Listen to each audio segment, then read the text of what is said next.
Samantala, sa ating good news naman, Love Lux Pathways sa bayan po ng Puzorobio, Pangasinan magbubukas na sa bisperas po ng Valentine's Day.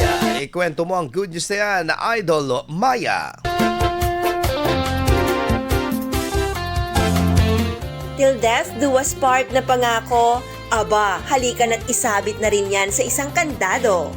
Dahil gaya sa mga European countries, ang walang hanggang pagmamahalan na ipinangako sa isa't isa ay pwede na ring ipadlock dito sa Pangasinan. Nakatakdang magbukas sa publiko ang Love Lux Pathways sa bayan ng Puzorobio, Pangasinan sa February 13, 2026 sa ganap na 3:00 ng hapon, bispiras ng Valentine's Day. Ang naturang Love Lux Pathways ay pasisinayahan sa Puzorobio, Iligan, Friendship Park ng bayan at bukas ito para sa lahat ng nais isilid ang kanilang pagmamahalan sa isang Love Lux kasama ang pangakong magiging tapat sa isa't isa.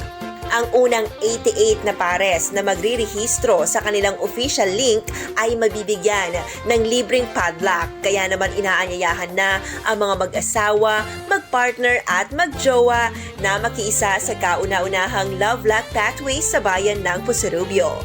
Ang proyektong ito ng LGU Puzorobio ay kabilang rin sa kanilang selebrasyon ng National Arts Month ngayong Pebrero na nakasentro sa paglinang sa pagkamalikhain at pagmamahalan, hindi lamang sa isa't isa, kundi lalo na sa buong komunidad.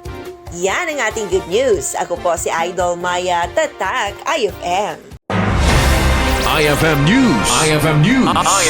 IFM News.